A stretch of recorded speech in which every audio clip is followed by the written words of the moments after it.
Tonight, one victim of Fyre Festival founder Billy McFarland says he is forgiven, but he still needs to pay up. A look at the impact the collapse of FTX may have on the local real estate market. The DPM expressing confidence in the commission responsible for investigations into that FTX debacle. The details straight ahead on Our News. And then in Our News at 7:30, fed up parents keep their students home on Moores Island in protest of a teacher shortage on that island. Our News live at 7 starts now.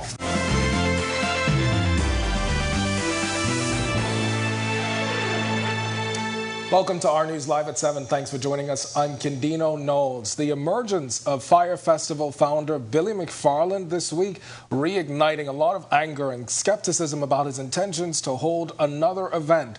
It's been 5 years since the Exuma Festival left residents cash-strapped and hoodwinked. One victim telling our Berthany McDermott today that while she's forgiven him, he still needs to pay up. Let us forgive, but he must pay for the sins of working the Bahamians, especially Exumians. Marianne Roll was one of many Exuma residents who lost thousands of dollars due to the failed Fyre Festival. Roll said she lost $50,000 and 5 years later, Roll has yet to receive any compensation from festival organizers. When news broke that Billy McFarland plans on hosting a treasure hunt in Black Point, Exuma, Roll said he should be allowed to return and repay vendors. And then if they want to forgive him and pardon him, because who is us to say we will never forget? God has forgiven us and forgive us every day. In a statement on Monday, Deputy Prime Minister and Minister of Tourism Chester Cooper said government will not endorse or approve any event associated with McFarland. He adds he is considered a fugitive with several pending complaints made against him with the Royal Bahamas Police Force. I need to be paid for my hard work, and the only way I'll be paid is the government get behind Billy McFarland, have him pay the vendors who had produced their bills and they know who they work like a mule. Roll says she believes the intent was good, but a U.S. court found otherwise. McFarland was jailed for 6 years after a failed concert event never took place. It was promoted on social media by various influencers. However, when they arrived in Great Exuma in April 2017, they were met with chaos as nothing promised was fulfilled. After being featured in a Netflix documentary that thrust her into the international spotlight, a GoFundMe was started which raised over $100,000. The GoFundMe is no part of Billy McFarland's payment to me. That's no part of the payment. That's the people who felt sorry in their heart for my hard work and my losses that had mercy on me. Not Billy McFarland and his team. Reporting for Our News, I'm Berthany McDermott. And now to the latest on the collapse of the Bahamas-based FTX. The Securities Commission announcing 3 court-appointed liquidators. The latest move is to try and stop the hemorrhage after FTX filed for Chapter 11 bankruptcy protection in the U.S. last Friday. The latest statement from the commission announcing Brian Sims KC along with Kevin Cambridge and Peter Greaves of PricewaterhouseCoopers. The 3 appointments are based on an application to the Supreme Court. The statement says, given the magnitude and urgency and international implications, the commission recognized it had to move swiftly to use its regulatory powers to further protect the interests of clients, creditors, and other stakeholders globally. Now, police are working in conjunction with the commission, investigating the circumstances behind FTX CEO Sam Bankman-Fried losing $16 billion in less than a week and resigning from the company. In the meantime, all of FTX's assets are frozen. President of the Bahamas Real Estate Association, Nikki Booth, weighing in today on the impact of the company's legal woes. She's anticipating a ripple effect even in the real estate market. Actually, it's impacted not only the housing market, it's actually impacted the commercial sector as well of real estate. Because as you are aware, FTX, once they decided to make their headquarters here in the Bahamas, they actually started purchasing large segments of commercial real estate. And of course, there was a spinoff because if you're relocating to the Bahamas, evidently you need housing. So we have seen different properties of various price points, of course, in the luxury market being purchased. Now, the BRIA president had a whole lot more to say on the issue during an exclusive interview with our Marlena Leonard. Be sure and tune in at 7:30. It's a story you'll only see on Our News. Meanwhile, as investigations are continuing into the collapse of the fourth largest crypto exchange, FTX, which moved its headquarters here this year, tonight the Deputy Prime Minister is expressing confidence in the regulatory body responsible for the investigations. Jamila Mizik fills us in. Deputy Prime Minister Chester Cooper expressing confidence in the Commission as the regulators. The Securities Commission of the Bahamas is the lead authority in the country conducting investigations into the events and parties surrounding the FTX debacle. We've had curveballs thrown at us before in financial services and we persevered. We've pivoted in financial services many times. And I expect that we're going to do likewise in the digital assets business. And as for whether or not he believes there will be a negative impact, given the way the country's reputation is being portrayed in international media, Cooper had this response. We have a very good brand in the international community as it relates to financial services, as it relates to doing business in the Bahamas. And I'm confident that we are going to pivot appropriately and we will persevere.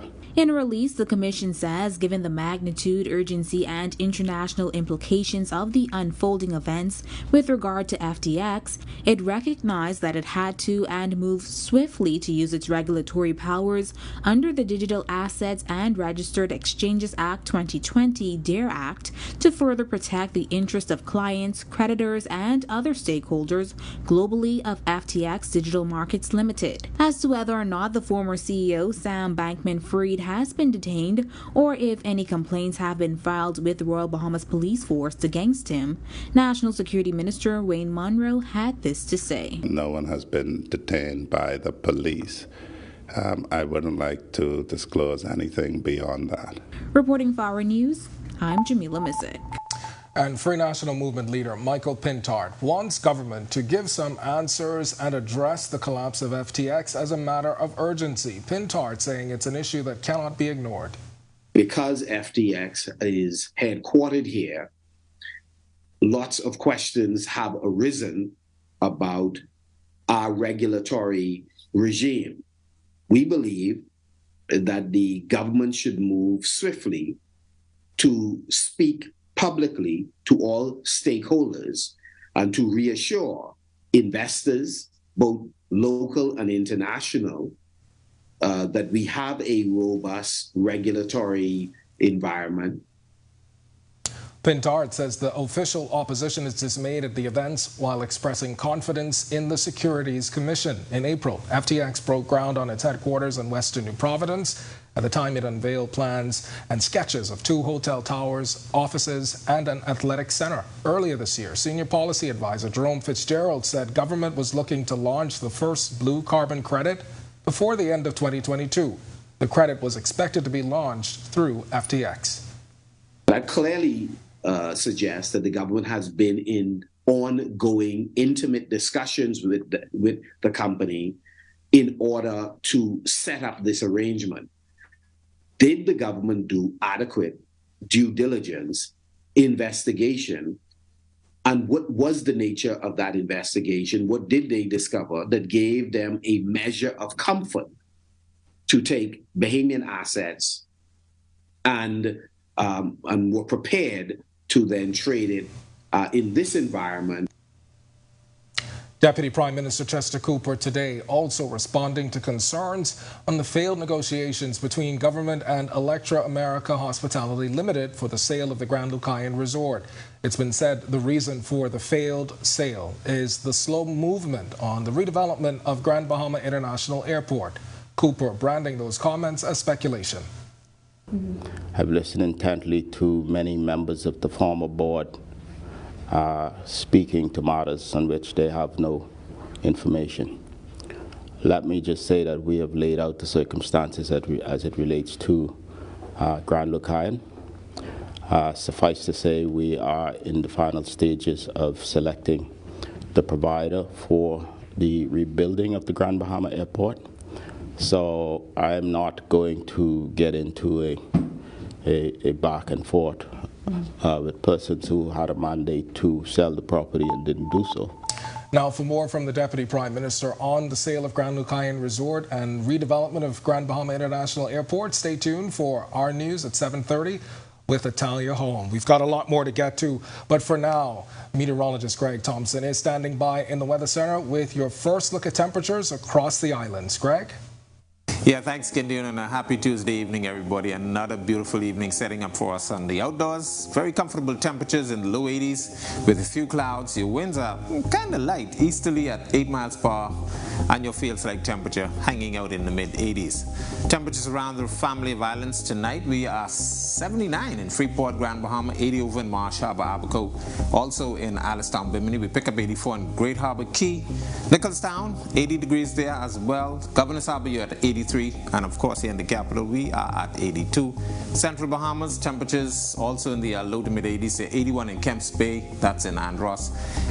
Arthurstown, Cat Island, 84. Georgetown, 84. Copenhagen, San Salvador, 80. Deadman's Key, we are at 82 right now. And down in the southeast, 84 degrees in Duncantown, Ragged Island. Pick up 81 in Colonel Hill, Cricket Island. Delectable Bay, Acklands.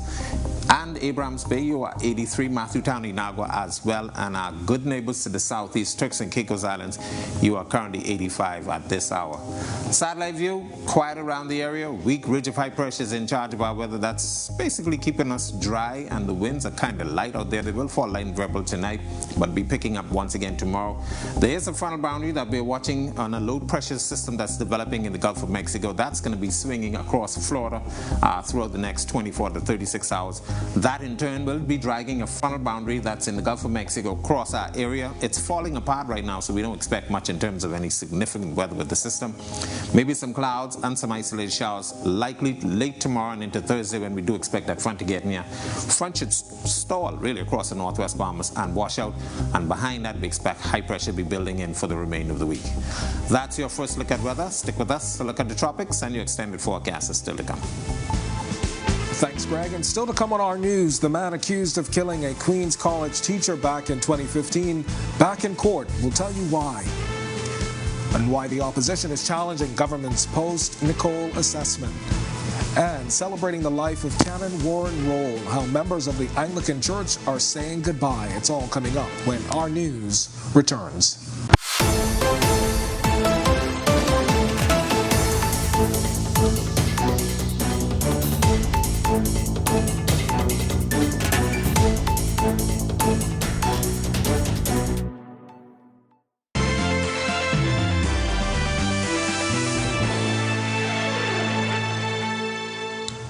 The man accused of the murder of Queens College teacher Joelle McIntosh appearing in court today, along with 4 other men charged with a gun crime. 23-year-old Machiavelli Tinker was on bail awaiting a retrial for the 2015 murder of McIntosh, as well as the attempted murder of her son.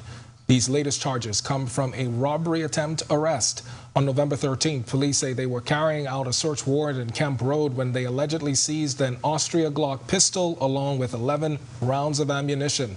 Tinker, Dean Smith, Dwight Stubbs, Nathaniel Bain, and Maniko Curtis arrested and charged with a firearm and ammunition possession. Smith pleaded guilty, and the others denied the allegations at their arraignment before Magistrate Darren Roll Davis. Nevertheless, all of the accused were granted $6,000 bail pending a status report on December 7th. Some missing assets belonging to the Disaster Reconstruction Authority still unaccounted for. DRA Chairman Alex Storr telling reporters in Abaco recently that even though they've managed to recover some of the $1 million in missing supplies, the investigation is still incomplete, although some were recovered and are in storage. The DRA sounding the alarm back in October, alleging missing assets. We were able to recover some of those assets. We have those at our new warehouse. Investigations are still ongoing. Our forensic audit is still ongoing as well, and so we hope that by the time that is completed, between that and police investigations that then ensue from that we'll be able to locate the rest of the assets. The Free National Movement says government's Hurricane Nicole assessment team missed the mark. In fact, they claim they missed a lot of the damage in their post-storm assessments. Berthany McDermott reports. The government's assessment of Abaco following Tropical Storm Nicole was lacking. That's according to Free National Movement leader Michael Pintard, who says the delegation failed to go to the areas of the island most impacted by Tropical Storm Nicole. The sentiment comes after members of the F&M conducted their own assessment over the weekend. Residents indicated to us that those were the affected areas, and they expressed their disappointment that government officials, I believe at least 8 ministers, parliamentary secretaries, etc., went to Abaco and did not go to the affected areas. The day after Tropical Storm Nicole made landfall, a delegation led by Deputy Prime Minister Chester Cooper visited the Marsh Harbor Port, trailers behind the government complex, one of the shelters, and the farm shantytown. However, the delegation did not travel further north, nor did it visit any of the Abaco Keys. Northern communities like Mount Hope, Woodkey, Cedar Harbor, Cooperstown, Fire Road, Blackwood, and Green Turtle Key experienced severe flooding during the passage of the storm. Following their assessment, Pintard outlined some of the damages observed while on Abaco. We have a post office that is in a dilapidated state. We know that it is a historic site, but clearly it cannot remain the way that it is, in the condition that it is. You have a residence, a government residence adjacent to the administrative office that was further damaged by the tropical storm. He also pointed to severe road damage in some areas. North Abaco residents have long felt forgotten by successive governments. The opposition leader says it's still prevalent among North Abaco residents. We needed greater urgency when we were in, and you certainly need greater urgency now. Reporting for Our News, I'm Berthany McDermott. When our news comes back from the break, we turn our spotlight to stories making headlines across the world as it's a no-fly zone for UK poultry in Barbados. We'll tell you why. Plus, you may have one of these in your closet somewhere. On this day in 2001, Microsoft released its Xbox video game console. We'll tell you what else happened on this day in history. And funeral services for the late Canon Warren Rolls set for Friday. How the Anglican Church is saying farewell. The details when Our News returns.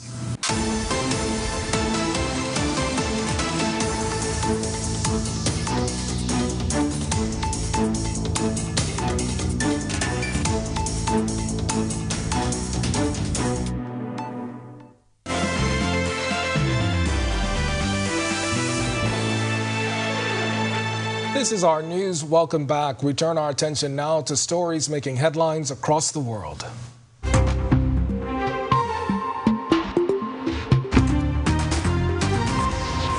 Republicans were on the cusp of retaking control of the House late Monday.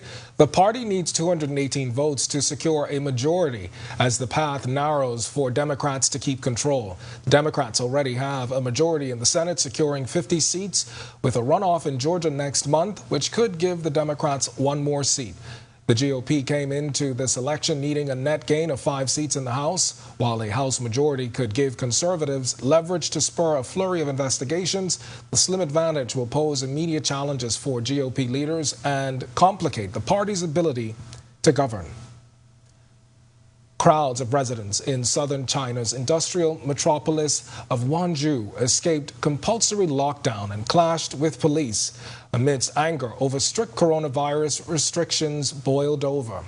Dramatic footage showing police vehicles being overturned and tearing down COVID control barriers. Riot teams were deployed into the area.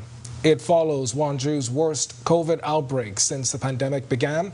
China's zero tolerance is under enormous strain. Tensions have been building in cities with stay-at-home orders. Cholera cases are overwhelming Haiti, and experts warn the situation could worsen now that the country is bustling following the end of a paralyzing fuel blockade that lasted 2 months. A spokesman for Haiti's Ministry of Health telling the Associated Press that people are back on the streets and likely spreading cholera as government struggles to find life-saving equipment. Pan American Health Organization reports at least 161 people have died and more than 7,600 are hospitalized. A gospel singer turned politician sentenced for ordering her children to kill her pastor husband has shocked Brazil. A court sentenced ex-Congresswoman Flordelis dos Santos de Souza. She was sentenced to 50 years in jail for murdering her husband. She planned the shooting after attempts to poison him failed. Her lawyers are planning an appeal. And finally, Barbados temporarily suspends the importation of live birds, poultry, and poultry products from the United Kingdom after confirmed outbreaks of avian flu, commonly known as bird flu. The ban includes all passenger imports of all fresh or cooked poultry products, except fully cooked products. No permits or licenses will be issued for restricted commodities issued up to October 31st will be honored. Still to come on our news, today in history, find out interesting facts about the day that was November 15th as the patent for the first razor with disposable blades is granted on this day more than a century ago. Plus, Greg is back with your extended weather forecast. And then in our news at 7:30, a story of survival on Grand Bahama as a community is thankful for minimal damage in the recent Hurricane Nicole. Stay with us.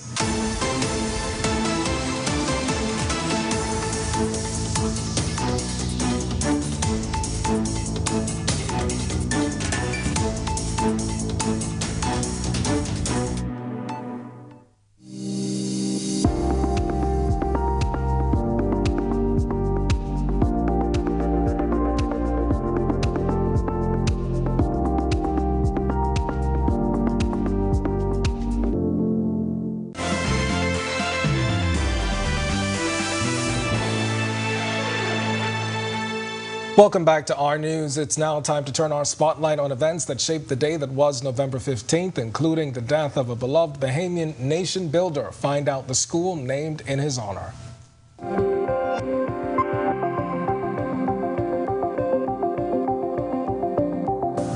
On this day in Bahamian history, Claudius Roland Walker, the man who the school C.R. Walker is named after, died at the age of 74.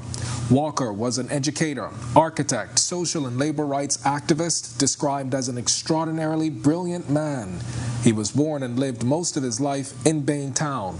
Aside from his professional and academic accomplishments, Dr. Walker was also a builder and constructed the Reinhardt Hotel at the corner of Blue Hill Road and Tin Shop Corner. It was to accommodate black visitors at the time who were not allowed to stay in the established hotels because of race. In the aftermath of the Burma Road riot on June 1, 1942, Dr. Walker was chosen by the Bahamas Federation of Labor to be its spokesman to address the Duke of Windsor's committee on behalf of the Bahamian workers. Also, in 1904, American inventor King Kemp Gillette was granted a U.S. patent for the first razor with disposable blades. 1988 saw Palestinian statehood proclaimed by Yasser Arafat in a meeting with the Palestinian National Council. At the urging of the PLO chairman, it was issued a declaration of independence for a state of Palestine in the West Bank and Gaza Strip. And finally, in 2001, Microsoft released the now popular Xbox video game console system. The brand was first introduced in the United States with the launch of the original Xbox console. The original device was the first video game console offered by an American company after the Atari Jaguar stopped sales in 1996. It reached over 24 million units sold by May 2006.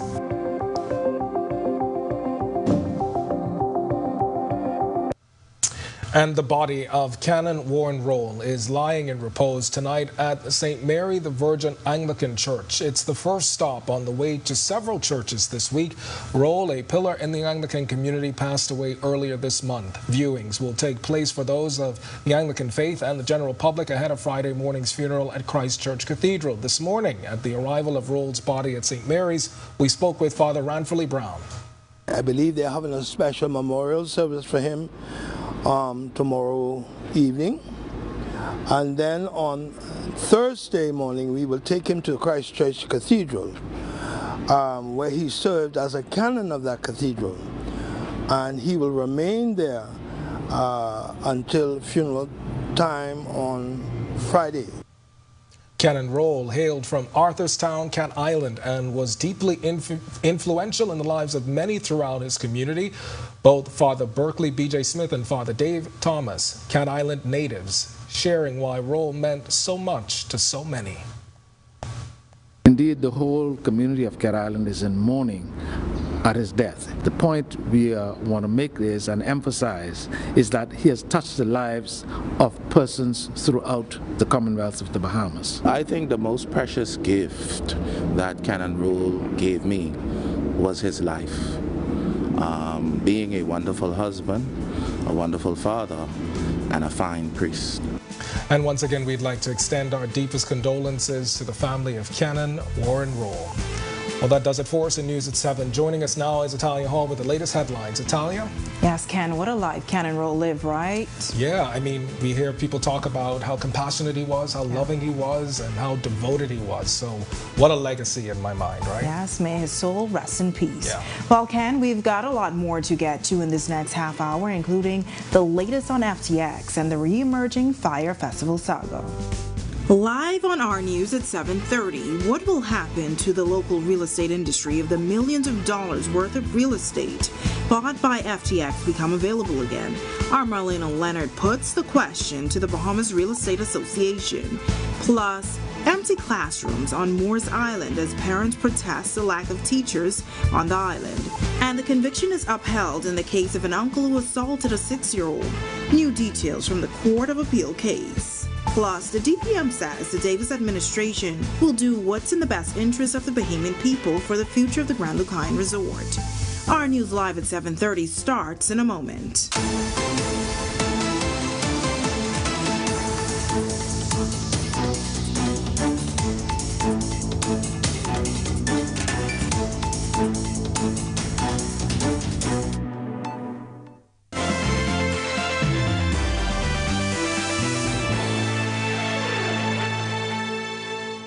Welcome to our news and thank you for joining us. I'm Italia Hall.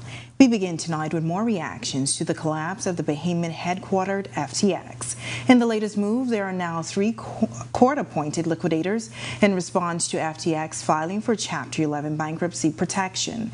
In the U.S. on Friday, Brian Sims, KC, along with Kevin Cambridge and Peter Greaves of PricewaterhouseCoopers, will work on behalf of the regulator based on a successful application to the Supreme Court.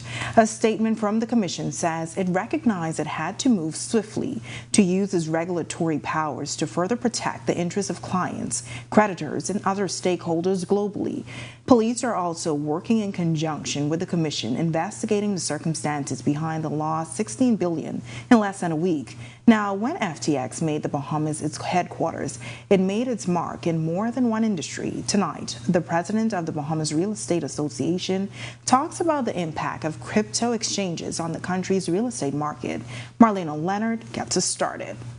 We sat down in an exclusive interview with the Bahamas Real Estate Association President Nikki Buff to discuss the impact FTX making the Bahamas their headquarters had on the Bahamian real estate market. Actually, it's impacted not only the housing market, it's actually impacted the commercial sector as well of real estate. Because as you are aware, FTX, once they decided to make their headquarters here in the Bahamas, they actually started purchasing large segments of commercial real estate. And of course, there was a spinoff because if you're relocating to the Bahamas, evidently you need housing. So we have seen different properties of various price points, of course, in the luxury market being purchased. However, it's not only FTX that fueled the market's growth in recent years. Buff tells us even family islands have been seeing a boom since COVID. Of course, it's not only from the cryptocurrency industry. We've seen an uptick in sales actually since COVID. We have seen a shortage starting to take place in specific communities and family islands too. As for what could happen to the market if the company's purchases suddenly become available again, here's what Buff had to say. Well, I don't know if we'll see anything immediately, whereas with other liquidators, you probably have to wait to find the demand to see the sales or materialize. I think given our current market trends, I think the sell-through will be pretty much at full offer, full ask, I should say. And I do think that those properties will not take very long to sell through. Reporting for Our News, I'm Marlena Leonard. While the Deputy Prime Minister says he's confident in the regulatory body responsible for conducting investigating entities like FTX. As for whether or not he believes there will be a negative impact on the Bahamas, This was his response. We have a very good brand in the international community as it relates to financial services, as it relates to doing business in the Bahamas, and I am confident that we are going to pivot appropriately and we will persevere. Well, Free National Movement leader Michael Pintard calling on the government to give some answers and address the collapse of FTX as a matter of urgency. Because FTX is headquartered here, lots of questions have arisen about our regulatory regime.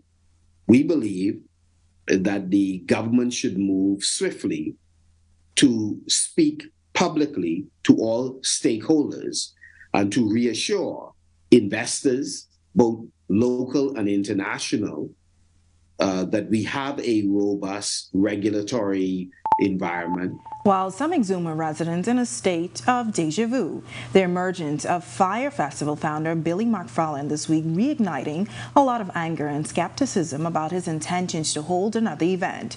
It's been 5 years since the Exuma Festival left residents cash-strapped and hoodwinked. Exuma Point Beach Bar and Grill owner Marianne Roll is suggesting McFarland should be forgiven and allowed to return to the Bahamas in order to repay many Exuma vendors from the failed festival 5 years ago.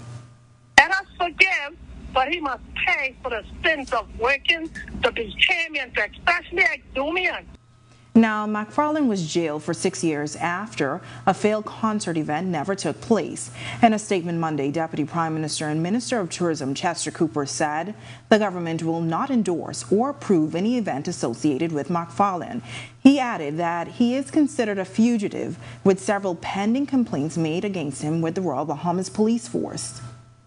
I need to be paid for my hard work, and the only way I'll be paid if the government get behind Billy McFarland, have him pay the vendors who had produced their bills and they know who they work like a mule, and then pardon him to come back and do whatever. Wishing him the best of success. If he tries to do it again, but he needs to now pardon his sins here with all the Bahamian people who has worked like a slave. We saw beautiful conditions in the capital today. Meteorologist Greg Thompson now has the latest from the Weather Center. Good evening, Greg. Thanks, Natalia, and welcome everybody for our first check on weather on the second half of our newscast. Beautiful conditions outside. If you plan on having any outdoor activity, it's just conducive for that. 82 degrees with a few clouds. Your winds are out of the east at 8 miles per hour. Your feels like temperature feels like 83. Taking a look at our satellite view, nothing to talk about out there. Dry conditions in place, high pressure is in charge. The high is kind of weak right now, so we have some very light winds. And we do have some high-level clouds emanating out of the Gulf of Mexico across the northern portions of the Bahamas. That's all ahead of a low-pressure system and a cold front that's developing across the southeast United States. We expect that to get here sometime late tomorrow and into Thursday, so we're looking at some increasing clouds, possibly some isolated showers across the northwest Bahamas, but beautiful conditions around the remainder of the islands expected. That's your first check on weather. Stick with us, a look at the tropics, and your extended forecast is still to come. Still to come on our news, the Court of Appeal upholds the conviction of an uncle who assaulted a 6-year-old. New details tonight. And why the DPM says commentary on the failed sale of the Grand Lucayan Resort is nothing more than speculation. Plus, parents on Moores Island fed up with the lack of teachers on the island. Now they are asking for help to keep education on track for nearly 200 students. That's coming up when our news returns.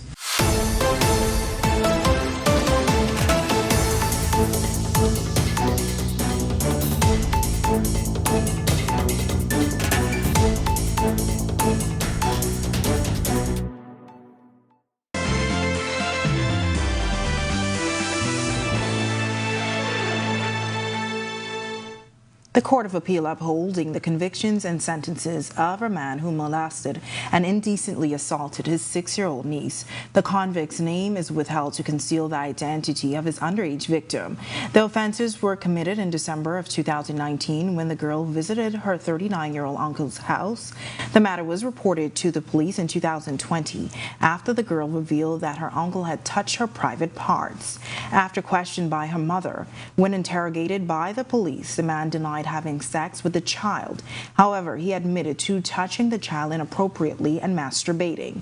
When asked why he did it, the man suggested that someone had put Aubert on his family. The man was sentenced to 9 years for incest and 3 years for indecent assault. The sentences will be served at the same time. It's been more than a week since the government announced the collapse of the sale of the Grand Lucayan Resort, leaving many to wonder what will be the Davis administration's next move. While today we sought answers from Deputy Prime Minister Chester Cooper. Nothing new since the press release last week. Some say they believe the reason for the collapse of the sale is the slow movement on the redevelopment of the Grand Bahama International Airport. You may remember that the airport was destroyed by Hurricane Dorian back in 2019, forcing officials to move the airport to the former private facility, which residents say is simply not adequate for the nation's second city. The DPM calling a lot of the comments surrounding the sale of the hotel and the airport redevelopment speculation. I've listened intently to many members of the former board speaking to matters on which they have no information. Let me just say that we have laid out the circumstances as it relates to Grand Lucayan. Suffice to say, we are in the final stages of selecting the provider for the rebuilding of the Grand Bahama Airport. So I am not going to get into a back and forth with persons who had a mandate to sell the property and didn't do so. He says the Davis administration will do what's in the best interest of the Bahamian people. We will do what's in the best interest of Grand Bahama, and suffice to say, as we've laid out before, we are pressing forward. And I am confident that we will be able to do a transaction or a pivot as it relates to the Grand Lucayan Resort. That's going to be in the best interest of the people. It's now time for tonight's Financial Market Minute, brought to you by RF, your local investment bank.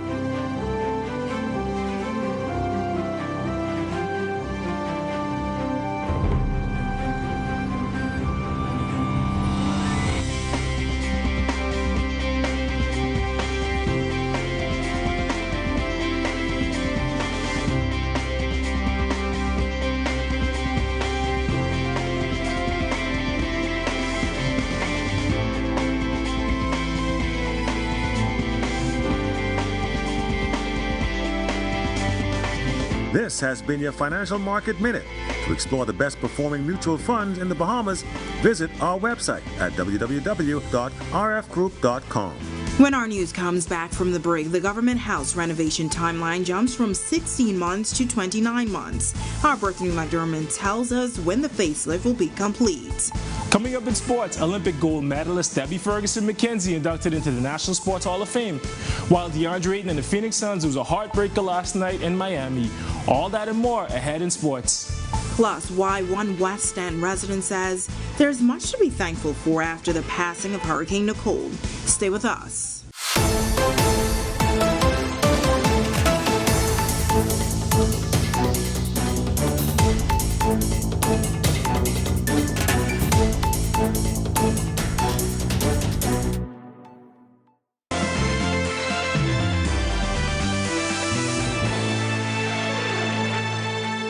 This is our news. Welcome back. Parents of students at the Moores Island All-Age School keeping their kids home from school in protest of a severe teacher shortage on the island now. They've reached a boiling point. Christina Dragovich fills us in. Empty classrooms and chairs stacked on top of desks at the Moores Island All-Age School as parents protest a teacher shortage on the island.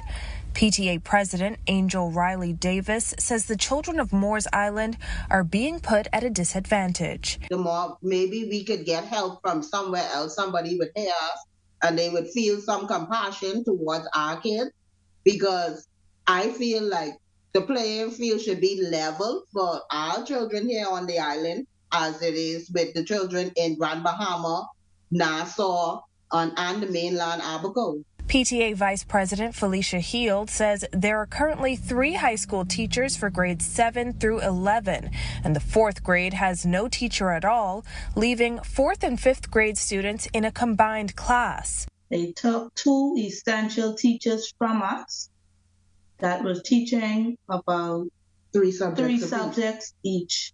They took them and sent them to different islands without replacing them. Now, the parents fear that without teachers in core subjects, the school's 180 students are being left behind. They are behind. They are getting left behind because even though they provide a platform for them to go online and do classes, we have internet issues, major internet issues here on the island. Sometimes they don't get to turn it in. Sometimes the internet don't even come up for them to research, to do the work online. Davis and Heald say the Moores Island children deserve the same treatment and quality of education as other students around the Bahamas. Reporting for Our News, I'm Christina Dragovich. Thanks, Christina. Now, Bahamas Union of Teachers President Belinda Wilson says she's been in contact with the Acting Director of Education, Dominique Russell, and an English language teacher has been identified for the island. She says she will continue to work with the Acting Director to ensure that teachers are in the schools. Now, Education Minister Glenys Hanna Martin was not available for comment up to air time. What was meant to be a 16-month project now going on 29 months as contractors work to wrap up renovations at the historic Government House. In the latest update, it now appears the project is targeted for completion in early 2023. Berthany McDermott has the details. Months after it was slated to be completed, Government House still a construction site as officials say the pandemic has caused a delay. In addition to the delay, officials say the cost of completing the project also went up. But it was, of course, to the tune of several $1 million. So, of course, a project of this magnitude, that's not unreasonable. You know, we started the project during the pandemic, so that brought its unique challenges, as well as there was a whole series of change orders that transpired over the life of the project. Back in April 2021, officials said the restoration would cost $9.8 million. Fast forward to July 2022, a Ministry of Work spokesman told a local daily it will cost $17 million, excluding the cost of furniture. Renovations started in June 2020 and were expected to be completed in October. Telco Enterprise Limited CEO Floyd Wilmot. The water was, I'm going to say the roof was about 10%. The interior was full of termite, roach. All of the abaco pines were rotting away. The restoration project saw the complete transformation of the ballroom, bedrooms, offices, and other areas. The development of Government House began as early as 1734 and was built in 1809. Prime Minister Philip Davis says the emphasis has been on preserving and restoring the building. We'd want to maintain and preserve that which was historic. Now, as for when this project will be completed, officials giving the assurance that everything will be done by March or the beginning of April. Reporting for Our News, I'm Berthany McDermott. Thanks, Berthany. Now switching over to sports. Debbie Ferguson inducted into the National Sports Hall of Fame, while DeAndre Ayton and the Phoenix Suns lose a close game in Miami. A new face is at the sports desk tonight. Tage Adderley officially joining the RTV team with sports. Thanks, Natalia. Hello, everyone, and welcome to Our Sports. I'm Tage Adderley, filling in for Marcellus Hall. Olympic gold medalist Debbie Ferguson McKenzie headlines the 2022 class of the National Sports Hall of Fame, while DeAndre Ayton and the Phoenix Suns lose a heartbreaker to the Heat last night in Miami. The Bahamas national water polo teams make their triumphant return from the Carifta Regional Championships. And finally, some public high school softball action. Debbie Ferguson McKenzie will be inducted into the 2022 class of the National Sports Hall of Fame. She's a legend on the track, having won a whole host of world championships. Her crowning achievement is her gold medal as a part of the 4x100 meter relay team in the 2000 Olympics in Sydney, Australia. A well-deserved accomplishment for our golden girl. DeAndre Ayton and his Phoenix Suns lost a barn burner to the Miami Heat last night. The Bahamian big man and his team were up by as many as 13 points in the fourth quarter before Miami mounted a furious comeback to win the game. Ayton scored 16 points and pulled down 12 rebounds. Ayton and the Suns are back in action tomorrow night against fellow Bahamian Klay Thompson and the defending champs, the Golden State Warriors. The Bahamas national polo teams made a triumphant return from the Carifta Regional Championships in Coral Springs, Florida. 3 teams made the trip and all 3 returned laden with hardware. The boys under 19 squad and mixed under 16s won their division, while the mixed under 14 team won silver. silver. The wins come after a 2-year layoff due to the pandemic, so congratulations to these teams and their coach, Laszlo Borbley. And finally, we have some public high school softball action from New Providence. In the junior girls division, CH Reeves defeated DW Davis 15-6, and AF Adelaide defeated SC McPherson 6-5. In the junior boys, CH Reeves defeated DW Davis 3-2, and AF Adelaide beat SC McPherson 4-1. In senior girls, Government High beat Anatole Rogers 14-4, and CR Walker shut out CC Sweeting by a score of 10-0. Finally, in the senior boys division, CR Walker blanked CC Sweeting 5-0, and Anatole Rogers defeated Government High 5-1. And that's your look at sports. I'm Tage Adderley. Back to you, Italia. Still ahead on our news tonight, grateful is the heart of one West End resident. We'll tell you why straight ahead. But first, is there rain in the forecast? Our Greg Thompson is back in the Weather Center on the other side of this break.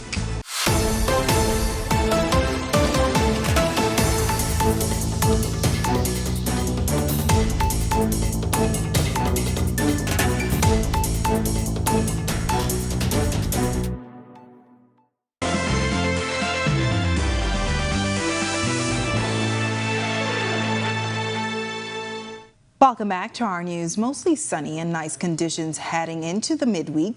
Greg is back in the Weather Center with your extended weather outlook. Good evening again, Greg.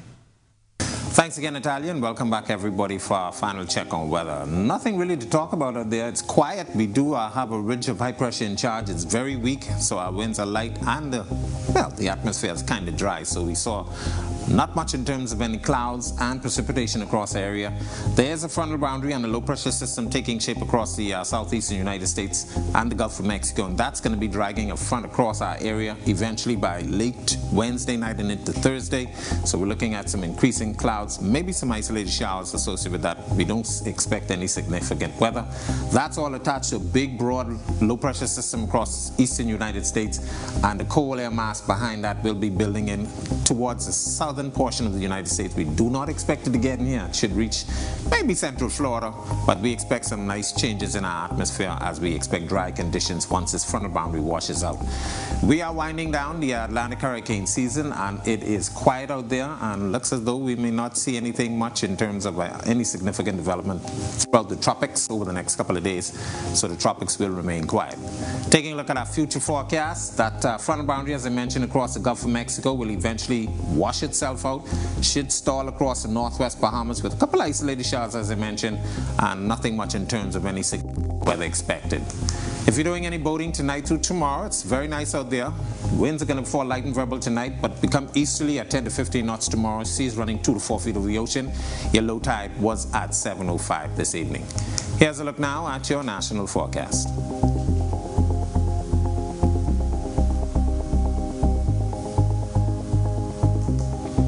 In your 7-day planner, not much to talk about tomorrow. It's going to remain quiet, but that frontal boundary, as I said, getting in here sometime late tomorrow and into Thursday. So we stick some showers in there. The clouds will remain until the weekend, maybe even an isolated shower on Saturday. But it should be clearing up throughout the remainder of the weekend and into early next week. More showers expected in the forecast.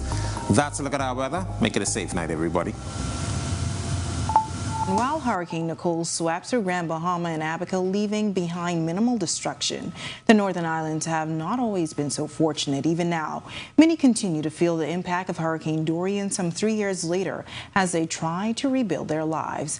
Our Jamila Mizik talks to one Grand Bahama resident who says there's still much to be grateful for. Harold Newton has been living in West Grand Bahama for more than 50 years, having witnessed many storms come and go through his community. Many of these places were being here, what was here is not no more, you know. And time after time, every time a storm passes, it carries something away. He says while Hurricane Nicole posed very little threat to most homes on the western end, storms before weren't as merciful, leaving behind much devastation. We have plenty of houses, not only water inside of them. The water carries some of them. When I said carry, the spot even in there no more, so we're not worried about it. But the main thing about it is that we do have life, which is from God. What God gave us, we still have that. He believes the construction of a new seawall will be beneficial in helping to protect the small fishing community from the serious impacts of future natural disasters. Yeah, but when they put the seawall here, we didn't finish it. See? And it's, in fact, it's really too low. See, it needs building up, which is not too hard, you know. It's not that hard at all. Only one thing you have to do is put a mind to it, and we'll have a better situation with the place. Reporting Fyre News, I'm Jamila Missick. Thanks for that story, Jamila. And for more stories like that and all of today's stories, be sure to visit ournews.bs. And remember, you can share your favorites from the Our News Bahamas Facebook page. Well, thank you for joining us for Our News Tonight. So on behalf of the entire team, I'm Natalia Hall.